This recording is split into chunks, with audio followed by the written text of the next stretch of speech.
All set, let's go. All right.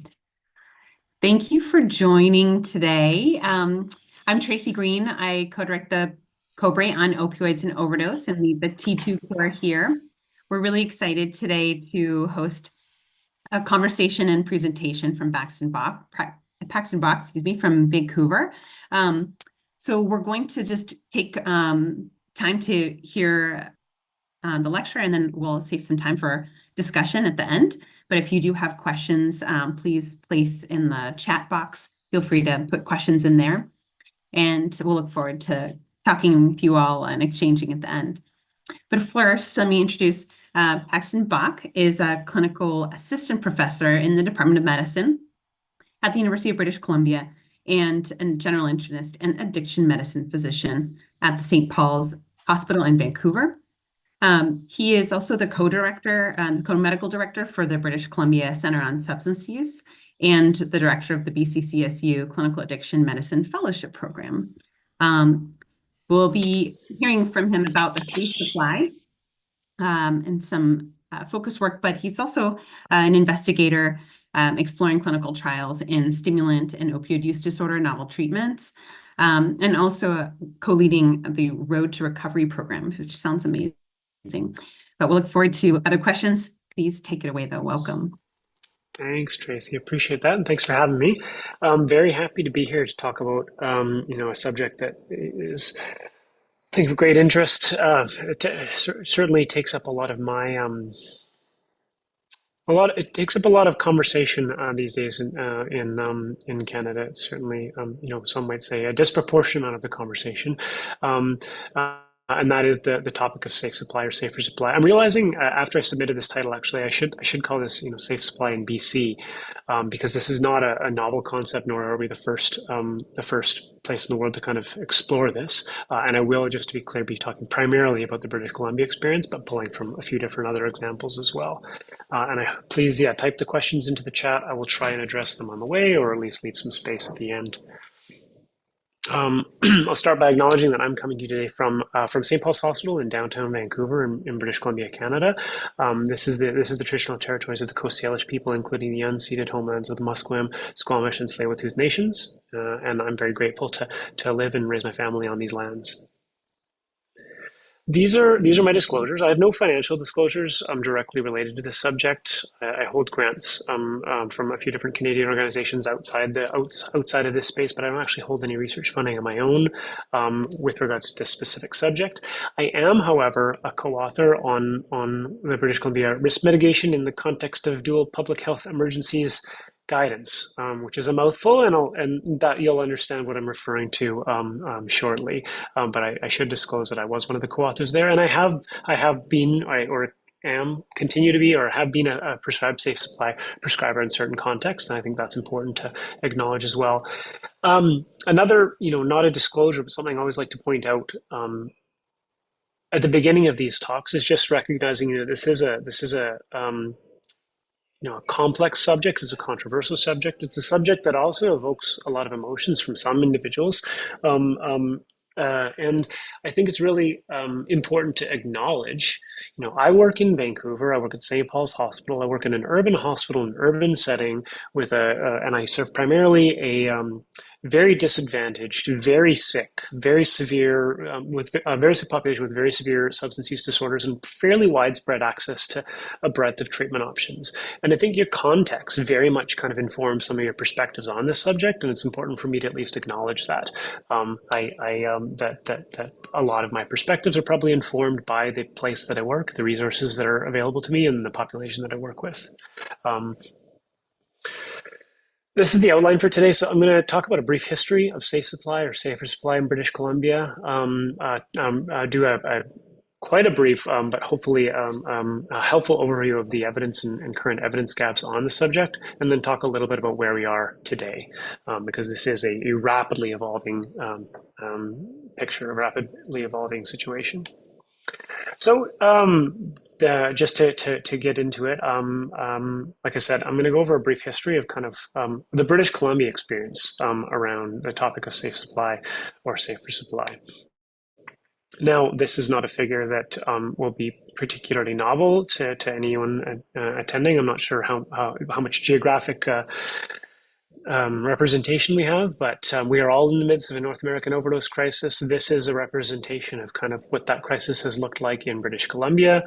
We've had relatively high rates of opioid use and opioid use disorder in Vancouver specifically for quite some time. But as you can see, at least overdose death rates have been relatively static right up until about 2014. And that's when fentanyl first started showing up in the drug supply in Vancouver, initially just in small samples here and there and rapidly becoming the dominant opioid in our drug supply. I've indicated here that in 2016, a public health crisis was declared in our province due to rising overdose deaths, and that continues today. So we are 8 years into a public health crisis. While there has been a slight decrease in rates of overdose death in recent months, as has been the case in much of North America, in large part, every day has still been worse than the day before it for 8 years. And I think that that is not unique to us, unfortunately. Similarly to, I think that the overdose crisis looks a little bit different in every different part of North America, but there are certain shared features.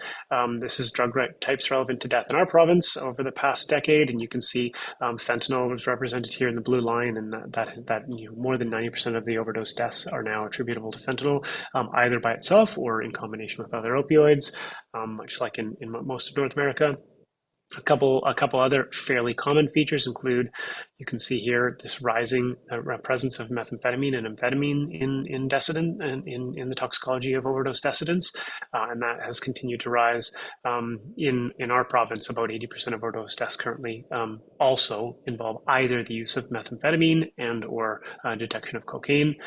Something that's maybe a bit more unique to our setting, but is certainly not that unique, is this line here, which is this ends in 2021, and that line continues to snake up, and that is benzodiazepines. We don't see a lot of xylazine here yet. We don't see a lot of methamphetamine here yet, but we have a real benzo problem in our drug supply, where anywhere from 30 to 50% of drugs tested in our province now contain benzos, and their 20 to 30% of overdose deaths also involve detection of benzodiazepines. So again, I think this is there'll be some distinct differences here, but many share many similarities with most jurisdictions in North America.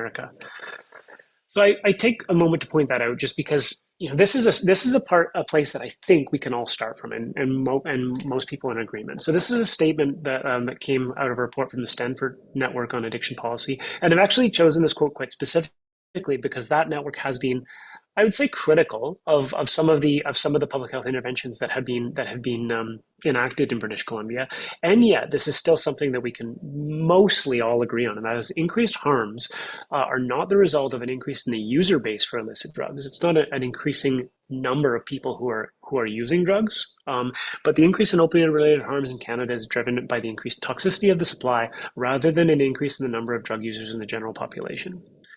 It's about the supply. That is the most immediate driver of the current overdose crisis in BC, in Canada, in much of North America.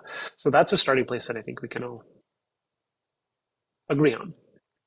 That's depicted here by this is a figure from a local researcher that I find is a really thought-provoking one, and it's kind of a little bit complicated here. But if you look at this figure represents the time from the beginning of 2019 till the end of 2020, and you can see the light blue bars represent the number of overdose deaths per month in Vancouver, not in the whole province, but in the city of Vancouver. So you can see that month to month the number of deaths varies quite widely over that 2-year period. Overlaid, you see the darker blue line. That is the monthly median concentration of fentanyl in checked samples in Vancouver month to month. And you can see a really, I think, striking parallel between the median concentration of fentanyl in any given month and the number of decedents in that given month. It's about the drug supply and the variability of that drug supply. That is the most proximal driver of overdose deaths in our context and in many contexts. So, to the question at hand today, to the subject of hand, that idea of safe supply, the question has been asked and has been asked for some time, and has not just been asked in BC. What if we were to stabilize that? Like, what if an alternative option that was consistent and predictable was to be offered? What would that mean? And could that help to remove some of that variability that is linked to rates of death? So that is a hypothesis that has been out there for some time. Some of you may have heard of the paradox of prohibition. That's just another way of kind of framing that same question. The paradox of prohibition, for those who have not heard of it, speaks to the idea that with either the overregulation, which we see on the far left of this figure being outright prohibition and criminalization, or underregulation, active promotion, legalization, and advertising, that drug-related harms can increase, and that with any given substance, be that alcohol, tobacco, or fentanyl for that matter, we should be seeking the bottom of this parabola. And I think it needs to be said that the shape of this U curve is going to be obviously different depending on any given substance that we're looking at. But for any substance, at least theoretically, from a public health standpoint, we want to try and find the level of regulation that reduces those harms to the greatest extent. So that is the premise, that is the hypothesis behind the idea of safe supply, which is really just a version of regulated access to a regulated drug supply. So much of this was, I think, a bit of a hypothetical conversation until two things happened in close succession. Well, two related things happened all at once. The COVID-19 pandemic changed everything, and it had real implications on this discussion in British Columbia for a couple of reasons. So this is a photo from Northern Italy, and many of you might remember that time, which I think we've all mostly managed to block out significant amounts of that time. But it was, if you remember, when the pandemic was first starting to get going, and we were not badly affected by it yet, at least in Canada, although New York was obviously affected quite early on. We were sitting and waiting and wondering what was coming. And this is a photo from Northern Italy. And if you remember Northern Italy, lots of older population, lots of a population that's densely that lives in dense concentrations was very badly affected by the pandemic in the early days. For those of you been to Vancouver, you'll know that much of the population that I work with, the population is really disadvantaged and does suffer from a lot of comorbidities, a lot of mental health issues, and a lot of substance use disorders. They're very densely housed in single-room occupancy hotels with shared bathrooms, in homeless shelters, and in tent encampments. And you know the concept of social distancing is a little bit more difficult to imagine in those contexts, especially in people who are actively using substances and have a physical dependence on substances and are going to be seeking their substance. So the specter of this coming, I think, we had us all on edge. And in addition to that, right around that same time, with all the border closures and all of the changes to the supply chains around the world for not just like commercially produced products, but for unregulated drugs as well. This line shows here, if I can just start, the top line here, the darker blue one, depicts again that median concentration of fentanyl in any given month over a similar period of time. The bottom line depicts the variance. And the red line is the start of the pandemic. So with changes to supply chains, the predictability of the drug supply went out the window. If it was ever predictable in the beginning, you can see that the variability, sample to sample, skyrocketed when all the borders closed and the drug supply chain became much more unpredictable, which made it just that much more dangerous. So that combination of an increasingly dangerous and toxic drug supply with a population was at high risk for not just drug-related harms, but also pandemic-related harms. We were worried that this was the perfect storm. Before anything hit Vancouver, we were preparing for the worst, and that led to this document, which I already mentioned, which has in retrospect, the unenviable title of Risk Mitigation in the Context of Dual Public Health Emergencies, which is a mouthful, colloquially known locally as the Safe Supply Guideline. And it's really important to note that this guideline, this guidance, whatever we're going to call this, this came together very rapidly while we were waiting for kind of this storm to hit out of this terrible fear about our population being affected by COVID-19, by an increasingly volatile drug supply, and what can we do to help buffer that? What can we do to help protect people? Essentially, what this guidance document outlined is how we could repurpose existing prescription medications, primarily opioids and stimulants. So specifically, you're looking at hydromorphone and extended release morphine formulations, as well as stimulants like dextroamphetamine and methylphenidate, to help people self-isolate if they're at risk of infection from COVID, or if they have a diagnosis of COVID and we're trying to get them to self-isolate, and B, help protect people who are at high risk from an increasingly toxic drug supply. So how we can mitigate risk in the context of these overlapping health emergencies. To be clear, no mechanisms ever outlined here about procurement and distribution of fentanyl or cocaine or crystal meth or these other substances, despite what you may have read about in certain media outlets. So this was assembled quite quickly with a very specific purpose in mind. The eligibility was very clearly outlined as one, either at risk of COVID infection, confirmed to be positive for COVID, or a suspected case where we're waiting on results. To have a history of ongoing active substance use, and any number of different use disorders are outlined there, and a high risk of withdrawal, overdose, or other harms, which in this context is really anyone who uses substances. So those were the general eligibility criteria when this was first rolled out, and you can see it was a relatively specific purpose in mind when this all began. For the clinicians who are attending, just for what exactly this ended up looking like, the guidance was thin because we're making this up as we go along. This is largely based off of, and I'll credit where credit is due, the first safe supply program in Canada is in a small town called London, Ontario, with a small number of people who are followed very closely by one particular clinic there.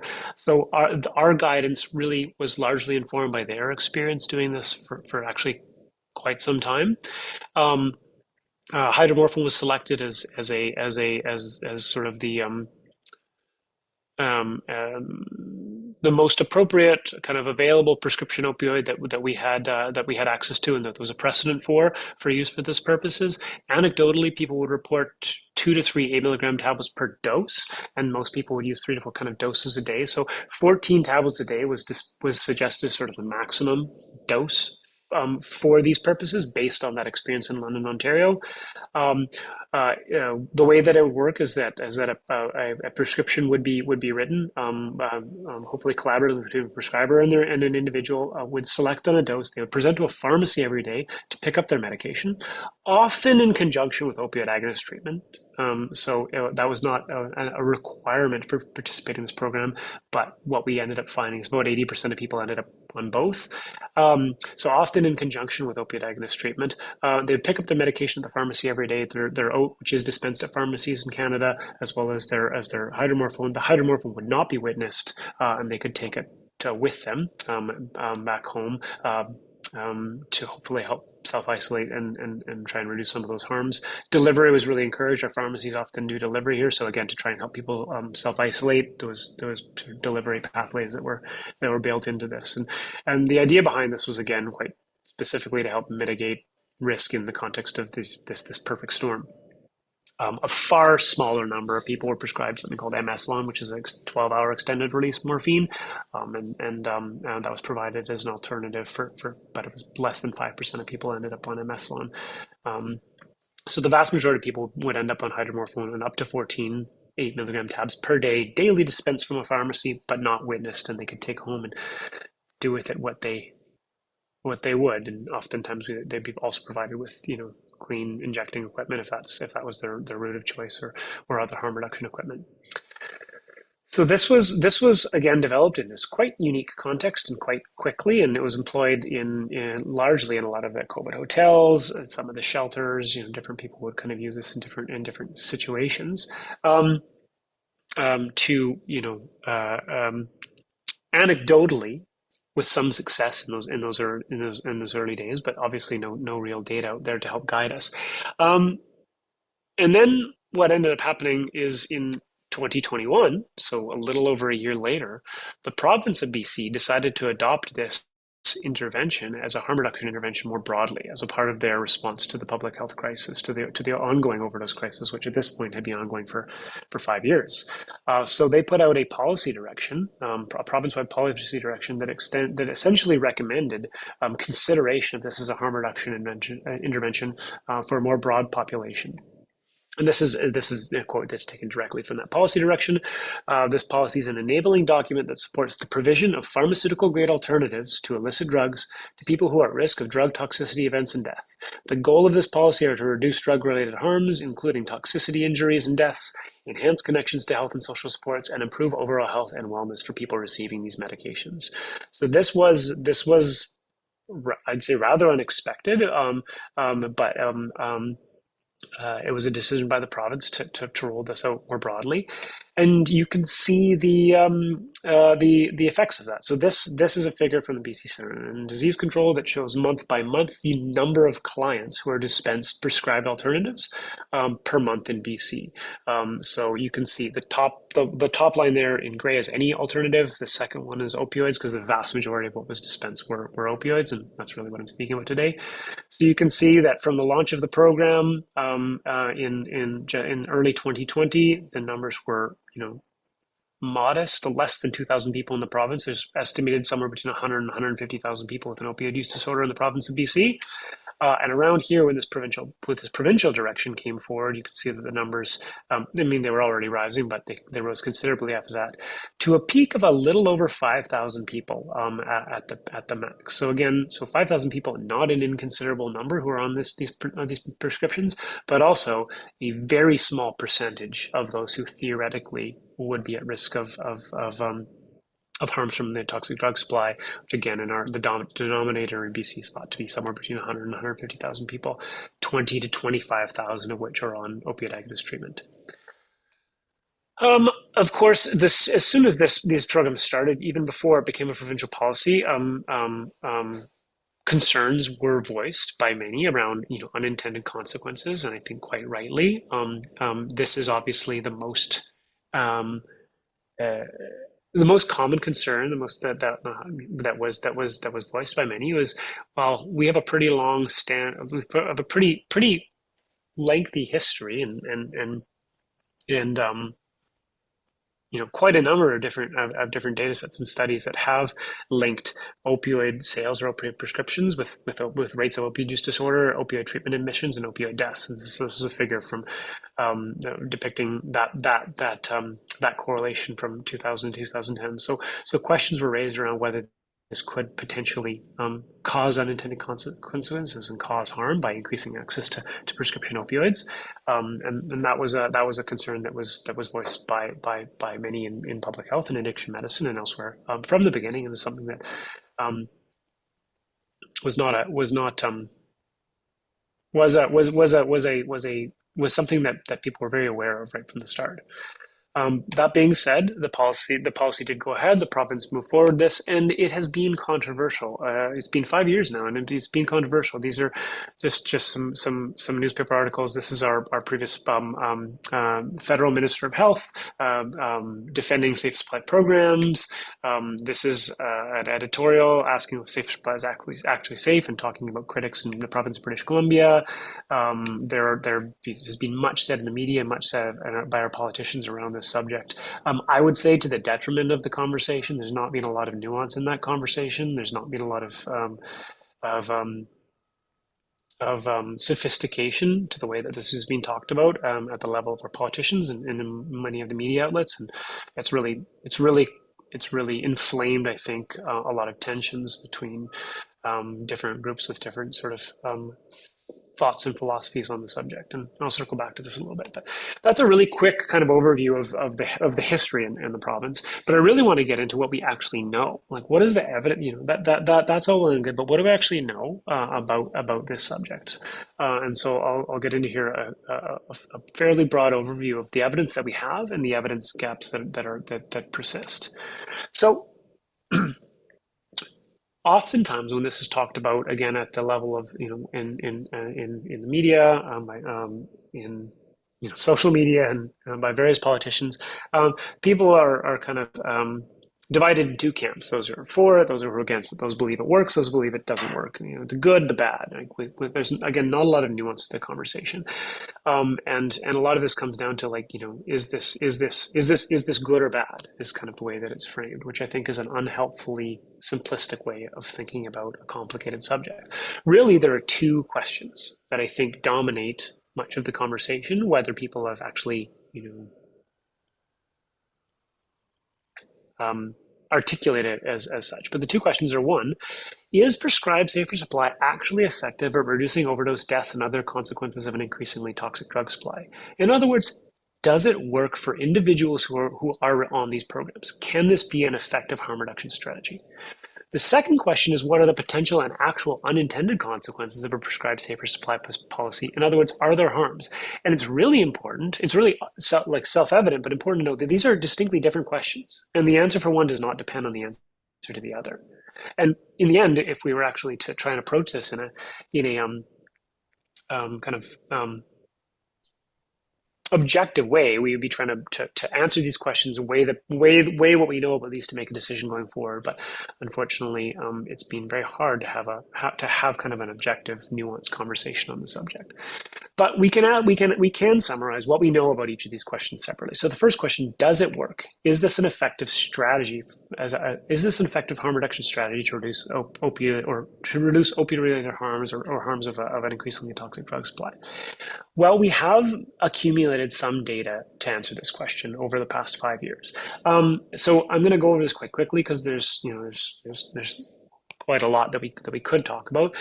This is one of the first kind of big summaries that came out. So this came out. Note that this was in July of 2023. So this was 2 years after the province of BC decided to kind of really push this as a province-wide intervention. And so you can imagine how much uncertainty there was in those 2 years when we didn't have a lot of evidence to guide us. So this is the ODPR and the Ontario Drug Policy Research Network. They summarized the existing evidence on the subject in July of 2023. And I should note, as much as I'm talking about BC, that that there has been sort of ventures into this area in other provinces in British Columbia. And so this particular summary comes from Ontario and summarizes kind of evidence from all across Canada. So they reviewed 15 peer-reviewed publications in this outline, as well as 5 gray literature publications, which are primarily programmatic evaluations of one dissertation. 9 of them were quantitative in nature, 11 qualitative in nature, and they kind of came from across Canada. Really important to note that the quantitative papers included here, all but one of them, I believe, also didn't. They were quantitative. They reported outcomes, but there wasn't control groups for many of these. This is still very early days.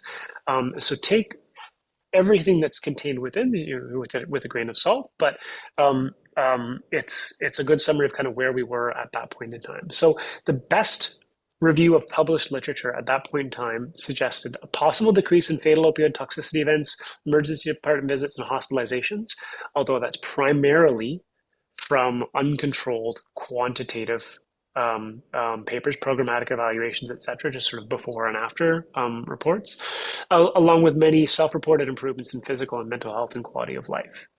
So the generalizability of this very limited. The robustness of this data is quite limited. It's again largely uncontrolled, quite small, and quite a significant number of these papers are qualitative. But it does paint a picture that at least some recipients of these programs and some prescribers and some felt that they were seeing these benefits across these different domains. This is a figure from Health Canada that I'd like to show because I think it just sort of summarizes, again, recognizing that this is qualitative research and these are people's individuals' perspectives and opinions, but summarizing kind of some of the quotes that have come out of individuals who've been enrolled on these programs and kind of their perceptions of what kind of change it has meant for them. So that was really where, as of 2023, kind of much of what could be said.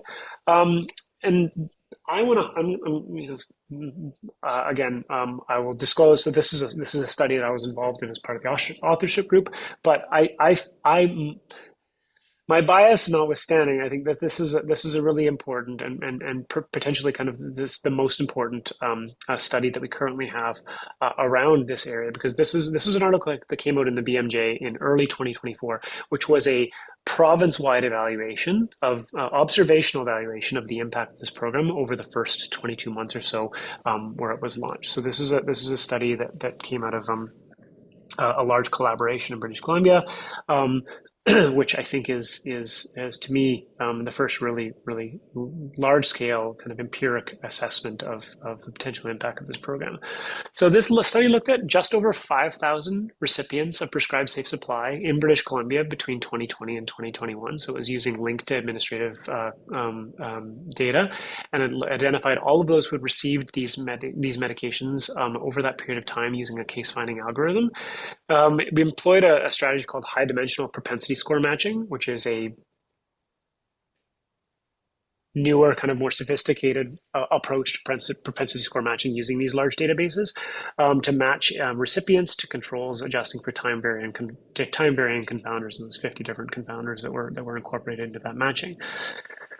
The takeaway is that in this study, there was a 61% lower risk of death from any cause the week after at least one opioid prescription was dispensed. So we would look at in any given week whether somebody accessed prescribed safe supply in that week or not, and look at their outcomes in the subsequent week, and noted a strong correlation with at least one dispensation and lower risk of death, and a dose-dependent effect. So for those who picked up 4 or more days in any given week,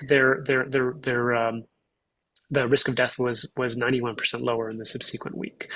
So this is by far the most compelling evidence, I think, that we have a benefit for people who are actually receiving the medications. It's really important to note that this is obviously not doesn't demonstrate causation. This is still an observation study, and it has all the inherent limitations of an observational study. It's also really important to note that it doesn't really give us any information on the mechanism or mechanisms of protection, but it does show a really strong association between the receipt of these medications and reduced risk of overdose death. This would be a sample of a figure taken from that paper. At the top, you can see here, this is just event rate for mortality. So in the top column here, you can see in the purple, we have those who did not receive what's called RMG for this paper, or risk mitigation, prescribing, or prescribed safe supply. So you can see in the top left, we have in the purple, we have those who did not receive it compared to those who did receive it, their event rate without propensity score matching. In the middle, we have matched by conventional propensity score matching, and on the right, we have matched by the high dimensional propensity score matching. And you can see a pretty profound difference in crude event rate for mortality in between those two groups, and in the bottom, it's overdose related mortality, and a really similar pattern there. I could talk more about this paper. I'm not going to for the sake of time, but happy to answer questions on it as we go on. I'll quickly summarize a twin paper that came out shortly after. This is the same group and a really similar approach, also looking at recipients of prescribed safe supply in the province through that same linked administrative data. This is looking at, again, about 80% of those recipients were also on opioid agonist treatment. This is looking specifically at just those subjects, so a little over 4,500 people who are on prescribed safe supply in BC who are also on OAT, using the same high dimensional propensity score matching approach, showing that there was a 27% increased probability of receiving OAT the week after at least one prescription, and if that was 4 more days, it would be a 46% increase in receiving OAT the week after that. So just showing that it was really strongly associated with increased rates of access and retention to opioid agonist treatment. Same limitations. This would be this is a Kaplan-Meier curve, just kind of showing retention in those who are continuously on the opioid risk mitigation prescribing, or versus not. So improved retention for those who are receiving these medications. So that is a really quick summary of not all the literature, but what I again, think at least as far as the BC context goes, is some of the most important data that we have around whether this can be effective for individuals who it's being prescribed to. In other words, does it work? What we know, the ODPRN reviews those 20 different publications, possible decrease in fatal opioid toxicity events, ED visits and hospitalizations, self-reported improvements in physical and mental health and quality of life, with that asterisk being, though, those are, again, qualitative work, programmatic evaluation, not all peer-reviewed work. And our recent, not that recent anymore, but publications in early 2024 showing that the receipt could be associated with up to a 91% decreased risk of death and an increased likelihood of remaining on OAT. That being said, there's still major questions that need to be asked. What are the mechanisms of this effect? Can this be an effective strategy for individuals in longer term? And really, does this even apply right now? Because these data are from 2020 and 2021, and much has changed since then. How does this more subtly impact more conventional treatment and its outcomes? And what does that really mean for our patients? And in bold here, what are the potential unintended consequences? Which brings us to the other side of the question, and that is, are there harms? What are the potential and actual unintended consequences? And this is I would say a question that has not had as much nearly as much people looking into it as does it work, I think we've really miss some opportunities to be more thoughtful in trying to evaluate that. But it is much more difficult, right? It's much easier to study the effect of the intervention on a population that is receiving that intervention, rather than study, unintended consequences potentially on others who are not actually receiving the intervention and who are not actually part of your study sample.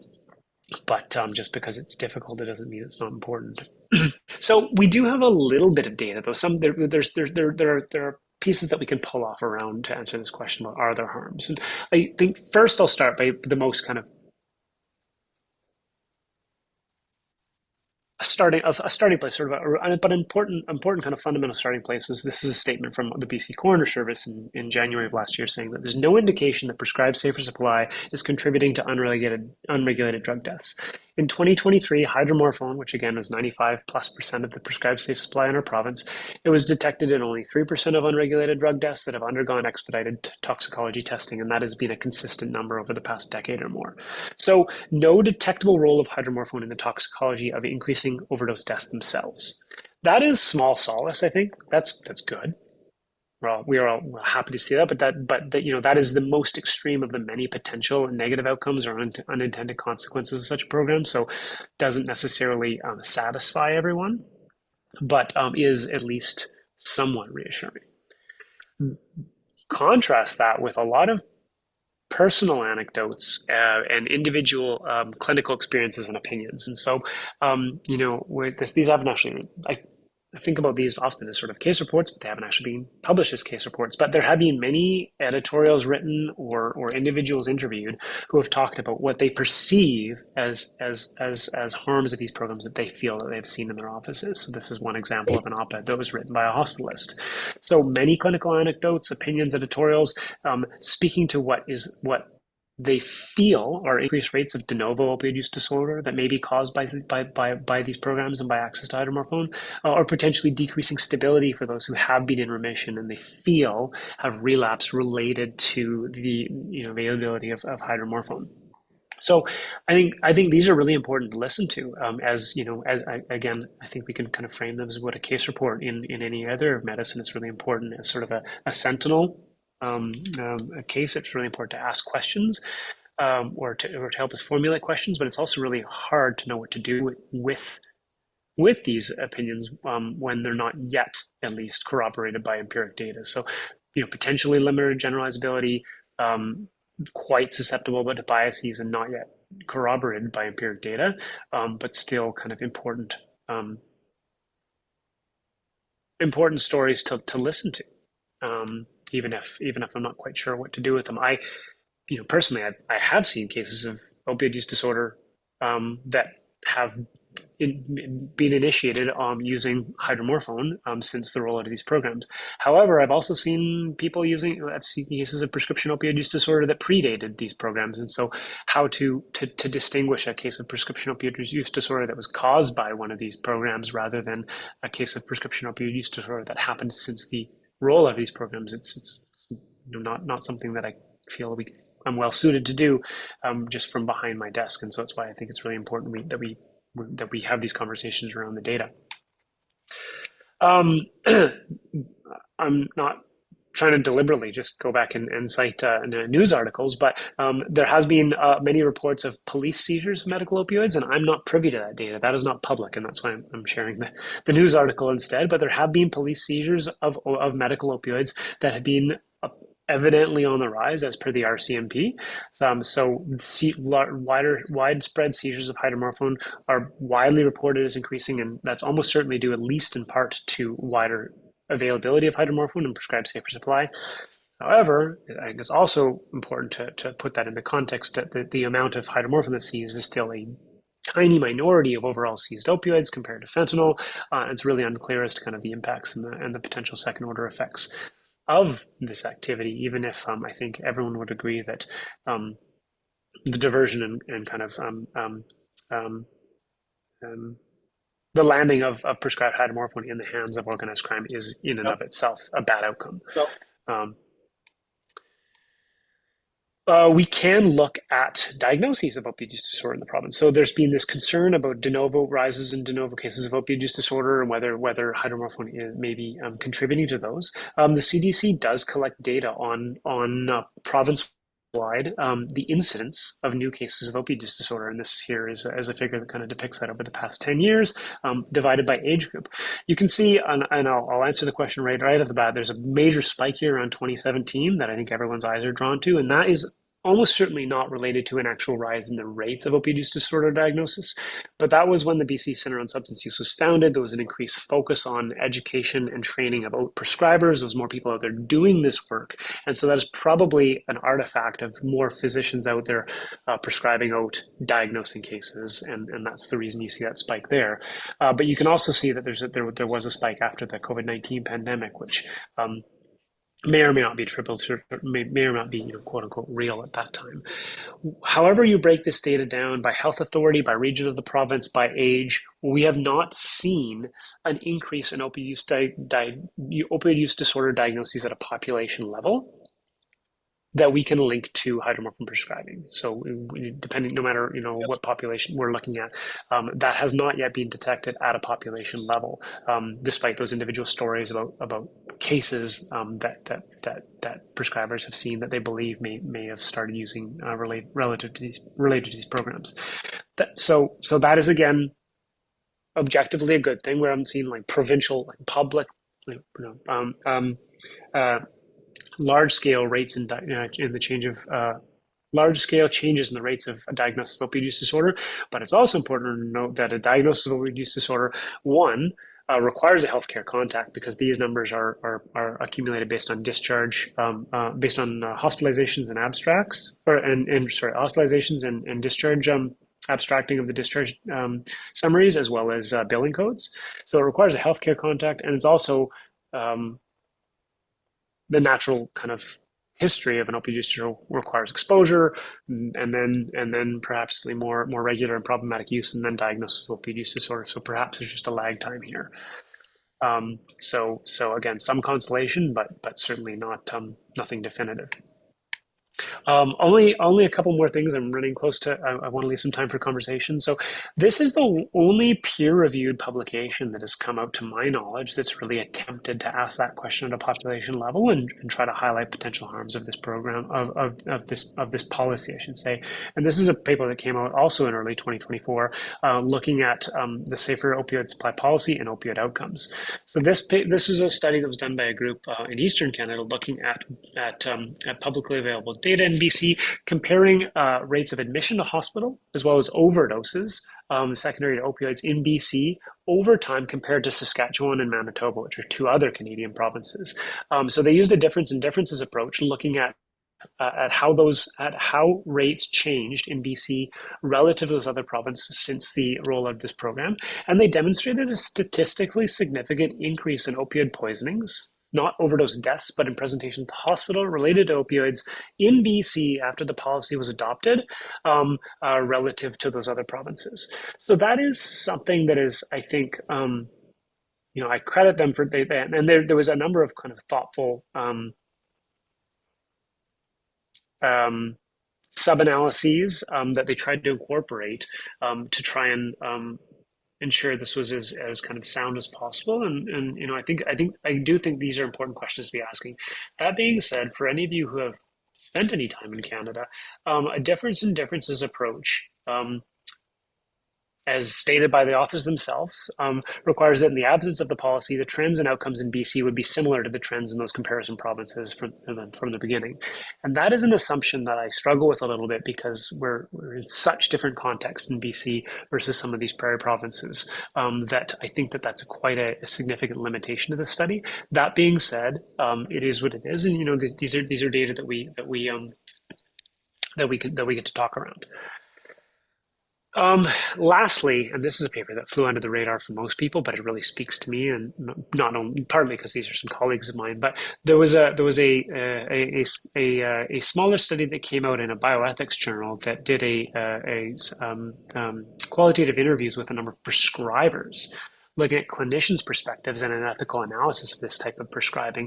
And this I find really fascinating. So they did an ethical analysis of interviews with 11 safer prescribers from around the Lower Mainland and identified significant clinician distress, gaps in care, concern around models of safe supply and people's roles in those models, the lack of evidence for the benefit and harms, and the challenges and frustrations overall that these programs download onto clinicians who are the ones who are trying to navigate this murky evidence, this murky kind of ethical environment. So this is not generalizable to all settings, contexts, and providers, but it really does speak to, I think, my experiences in talking to prescribers. There's just a lot of there's quite a bit of moral distress being put in this position to decide, do I prescribe?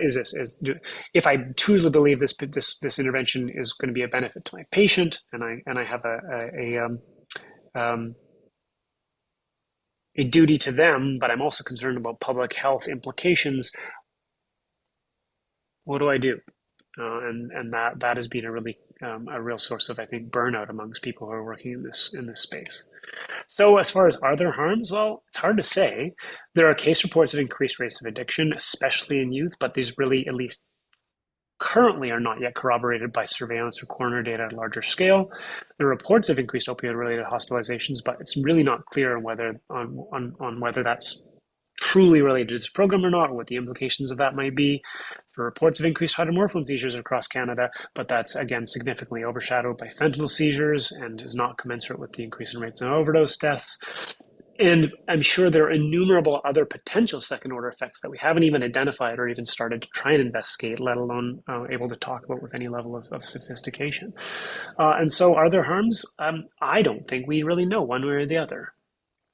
So that's, again, a really quick overview of the data. I'm happy to talk more about that. But I think just to kind of bring this home, I think it's important to talk about where we are now because there has been, this continues to evolve, and it's a pretty dynamic situation. Very recently, and again, I'm putting up a newspaper clipping because these are data, these are RCMP data or data that I don't actually have access to. But very recently, a report was leaked from an internal government report that suggested that rates of prescribed drug diversion were high, and that organized crime and certain kind of they call them bad actor pharmacies were involved in this, and this once again caused quite a bit of furor, and much of the opposition in Parliament, both in the province and federally, really latched onto this as a sign that these programs were harmful. And our relatively new provincial government finally quite abruptly made a decision based on this, and they ended take-home safer supply of opioids in order to quote-unquote stop criminal diversion. So to be clear, they're not technically ending the programs. But right now, as it stands, as I said earlier, people show up to the pharmacy each day. They get their medications. They take them home, and they can use them kind of where and how and when they want. And so they moved to a model where theoretically people need to take them as witness doses at the pharmacy, much like they would take conventional opioid agonist treatment. Now, obviously, that's going to have a significant impact on somebody's ability to share or sell or trade those opioids elsewhere. But people are taking these, 3, 4, 5 times a day, and the reality is that this is functionally ending the program without saying so that there's very few individuals who will present to a pharmacy 4 times a day to take the medication. There's very few pharmacies who have the infrastructure available to actually accommodate that, and they're not actually compensated for it either. So again, if you look at this figure again, which showed kind of number of safe for supply recipients over time from the beginning of the program to early 2025, I think it's pretty safe to. In fact, the data is not published on the website, but those numbers have already dropped to around 2,000, and so the number of people who are dropping off these programs quite rapidly is being seen, for better or for worse. Last thing I want to say, just before I go to conclusions, is just a quick. This is like a bit of a sidebar, but I want to point out, in Canada, at least, again, I often get frustrated for the lack of nuance to the conversation. And it's really important to recognize that prescribed hydromorphone is only one kind of actualization about what the concept of safe supply might look like. So Health Canada has a definition for safe supply, and theirs is defined as providing prescribed medications as a safer alternative to the toxic illegal drug supply to people who are at high risk of overdose. And in this case, they are specifically speaking to prescribed medications, but in theory, they wouldn't necessarily even have to be prescribed in order to fit in a safer supply umbrella. I like to think of this rather than sort of, I often, at least historically, would kind of like pigeonhole things as evidence-based treatment or sort of harm reduction interventions, and I found that framework is starting to fail me as more and more gray arise. And I think of these things along a spectrum from kind of evidence-based treatment-oriented medications and goals to harm reduction, and on the treatment end of things, we have methadone and buprenorphine, which are obviously long-standing treatments for the treatment of opioid use disorder, strong evidence base supporting them. In Canada, slow-release oral morphine is a third full agonist option that we have for prescribed daily witness dosing, which has not nearly as much evidence as methadone or buprenorphine behind it, but does have some evidence used to support it. Injectable opioid agonist treatment, or IOT, also known as heroin-assisted treatment or heroin programs, is another sort of evidence-based treatment, quote unquote, program that we have widely available in British Columbia, at least, which does share some sort of slightly more similarities with that idea of a highly regulated form of safer supply.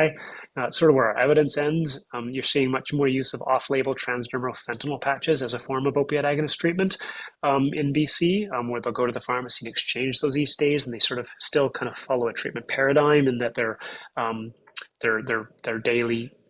There's every other day or every third day exchanged at the pharmacy, and so it's fairly algorithmic and controlled, but there's certainly no evidence base for that. And then we have our really in our much more in our harm reduction kind of end of things. Tablet IO, I won't get into what that is, but that was a brief pilot program in Vancouver. Prescribed safer supply kind of lies at this more harm reduction end of the intervention. Again, just to talk about definitions, the Drug User Liberation Front, which is an organization that's been advocating for safe supply in Vancouver, really provides, I think, a simple and concise definition that a true safe supply constitutes presently illegal drugs sold legally with a predictable content and consistency. And so that is a pretty, I think, clear definition. But I think it's really important for us not to conflate whatever experience we have with prescribed-led pharmacy dispense hydromorphone with the concept of safe supply as a whole. That is just one kind of version of what this can look like, and I hope we're able to carry on like actually having a nuanced discussion around this subject based on what we have learned thus far. So in summary, safe supply represents a spectrum of interventions, but generally differs from traditional treatment in its goals and flexibility. Prescribed hydromorphone tablets have been scaled up in British Columbia as a form of prescribed safer supply. Remains a source of significant controversy. The best data that we have does suggest that it's cautiously optimistic that this can be a helpful approach for at least some, at least in the short term. Anecdotal concerns have been common. Surveillance data is limited. Unintended consequences uncertain, and we have not done nearly a good enough job at categorizing and measuring the many potential second order effects that these programs might have, and recent policy changes are likely to have quite significant implications on the reach of this particular intervention, for better or for worse. Lastly, it goes without saying, there's an urgent need to scale up a continuum of responses to the ongoing toxic drug crisis, and new tools, whether this is or is not a part of those, are desperately needed. So with that, I think I have a few minutes I'm happy to stay on a few minutes longer as well. And I saw some conversation questions coming up in the chat. But for anyone who's also, I'll say for anyone, feel free to email me, or for anyone's watching the recording, please do send me an email if needed. Maybe I'll just answer the chat questions, and then it looks like this is I think Miriam's. you're, yes, you answered them. Miriam's answered You her own sound like questions. Miriam. Okay, I've answered her questions. Yeah. So, Hey, Miriam, you but done? that was wonderful, Paxton. Please, if you're interested in asking a question, feel free to come off mute and Yeah, I have a question. Yeah. Um, with people falling off the MAT utilization, have there been any correlation with an uptick in overdose? Sorry, can you say that again? With people falling off the MAT utilization based on going to the pharmacy, that hindrance, Yeah. has there been any correlation with an uptick or the lack thereof Yeah. overdose? So that's really like such a critical question, right? So we had 5 or 6 thousand people. There's been a gradual decline in the number who are enrolled on this program over the past few months to years, and suddenly we're now seeing a very, very abrupt change due to this recent policy announcement. That policy announcement came about 5 weeks ago. So that's not data that we have quite yet, but that's very low hanging fruit in terms of what are the implications for those who were suddenly discontinued from these programs based on this policy change. Will I'm very sure be a one of the first questions that is asked once we have those data, which will probably take a good 6 to 12 months for them to kind of be like cleaned and etc. But Paxton, that is the question. was there a mitigation strategy? It seems so thoughtful with unintended consequences for so long. Was there a mitigation strategy, or was it like just Do you mean with the recent policy change, or yeah, over time? You mean no, no, not really. So surprising. the announcement came quite unexpectedly, Yeah. and again, I think it's really important that any public health policy, never mind one that is so unusual, is very carefully evaluated on an iterative basis, and changes are made based on what we have learned. And I can't speak to what data are out there around rates of diversion and concerns from the RCP. Again, those data are not public. So what was actually learned that prompted that change, I can't say. I don't want to sound too cynical, but I worry that a huge part of it is related to political pressure rather than any actual new information coming to light. But again, that's me getting. I really I can't say, but it was quite an abrupt announcement. The only kind of mitigation was that the way that it's proceeded was that as of the announcement, any new enrollees on the program would need to go to all doses being witnessed, which again would mean 2, 3, 4, 5 times a day being witnessed at a pharmacy, which is untenable for most. Existing clients who were currently enrolled in the program were not were permitted to carry on, or have been permitted to carry on until for a bridging period. But that bridging period hasn't actually yet clearly been defined. So the province has said in the near future they want everyone on only witness dosing. And so what you have seen is many clinics and pharmacies kind of getting ahead of that, and really lots of patients crashing off of it. Crashing off, it sounds dramatic, but lots of patients being discontinued, whether that's collaboratively against their will, quite abruptly, in anticipation of this change being made kind of more permanent and widespread. So technically anyone who's currently accessing these medications can continue to access them exactly how they have been. But like I said, we've seen a 50% reduction in the amount of people on the medications since that announcement was made 5 weeks ago. And so the writing is on the wall in terms of kind of where that's going. I'm further curious. I know like they're using this as a diversion strategy. Do you have any evidence-based opinion on diversion? Well, I mean, so yeah, a little bit. So we don't know how widespread diversion is, but it's probably the best estimate that we have from unpublished data is at least 20 to 30% of people who are on these programs divert, quote unquote, the medications at least some of the time. Whether that means organized selling or trading for fentanyl to organized crime, or whether that means sharing with a partner or roommate or anywhere in between. Obviously diversion itself represents a whole bunch of different activities. But probably at least 20 to 30% of people self-report doing that at least some of the time. So who knows how much higher that number might be. But and so we know, and we know that is happening.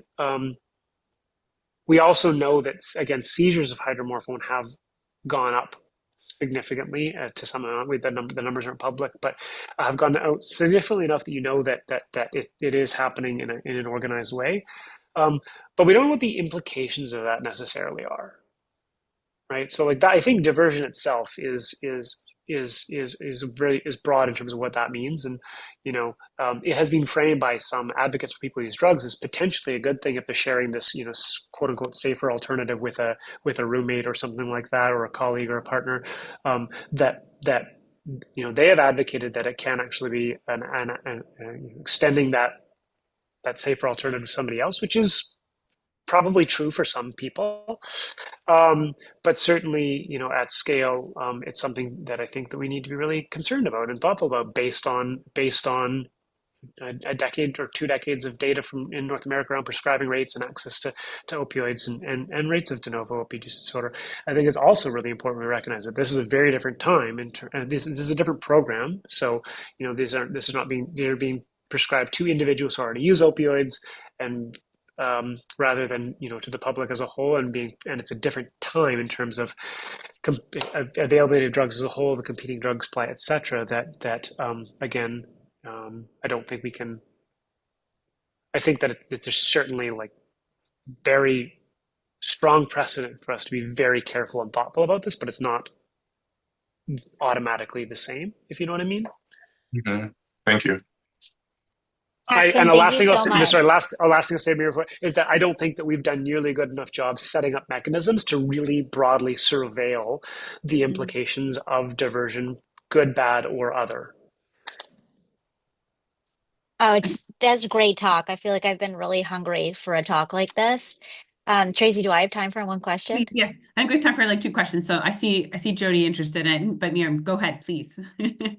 Um, One thing I've been thinking about a lot is that it seems like both the uh, success or the outcomes and the harms may be very dependent on the geography and the supply.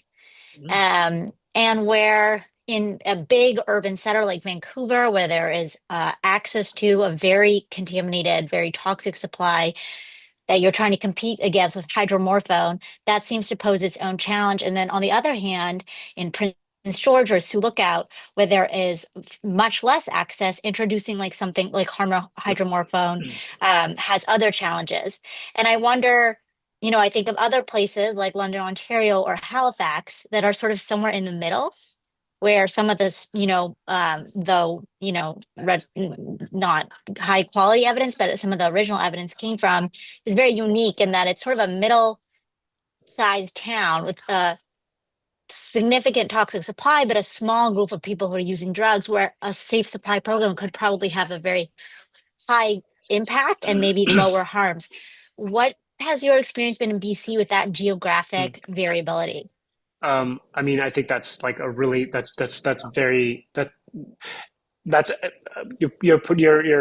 you're articulating far more eloquently kind of what I was referring to at the beginning about like people's perspectives on these programs often being very context specific, not only related to the availability and toxicity of the drug supply in their context. And like, to be clear, that the drug supply itself is the availability varies as you've highlighted dramatically, but in BC at least the toxicity or unpredictability of it is pretty universal. But you're right, like it's like the implications of such a program in a place where access to drugs is widespread versus where it is a limiting factor in potentially new cases of OUD is I think really important. Similarly, access to evidence-based treatment is another really important consideration in that kind of calculus. In Vancouver, there you can walk into the rapid access clinic at St. Paul's Hospital where I work 365 days a year without an appointment and walk out like having taken a dose of methadone or buprenorphine there the same day. There's 24-hour-a-day pharmacies. There's pharmacies that deliver to your home. Like evidence-based treatment is widely available. And in another context where evidence-based treatment is not nearly as widely available, you can imagine the implications of these programs might be different. And that's not to say good, bad, or otherwise, but it's going to be different. And so I don't work in those settings, and so I can't really begin to speak to that from like a really informed perspective. I can tell you that that it's there's many different communities in BC who have adopted or rejected this kind of approach with different degrees of kind of enthusiasm. And unfortunately, I think more often than not, that's influenced largely by kind of like preconceived notions rather than kind of like the actual experience as it goes. But I think that you're right. Is the short answer, is that these data are speaking to province-wide trends, which are largely going to be influenced by the Lower Mainland, where much of this is happening, and whether we can extend this to those other settings is, I think, a stretch. Really great point. Jody. This is really a wonderful talk, and I share Miriam's thirst. I'm just going to throw a bunch of thoughts out because I don't think we have enough time to flesh them out. But the comparison of comparison, Saskatchewan and British Columbia doesn't seem to make any sense to me at all. I mean, compare it to Montreal. The issue is there is access to both treatment and illicit substance. I kind of want to know really what are the thinking about people that are doing this? Are they, if 70% of them are, I feel good, like I feel better taking both my methadone or buprenorphine and my Dilaudid, that my life is better now and I don't have to do anything else? Or is that a minority of people? I don't really need it. I just pass it on to people who do need it. Or I skip a dose of methadone or a couple of doses and take Dilaudid instead. I kind of curious of what's really going on there. And does it help having Dilaudid available? Does that help people stay engaged in methadone or buprenorphine, or does it disrupt them from being involved? So that's one thing. There's one other idea I just want to throw out there, which is, the seizures.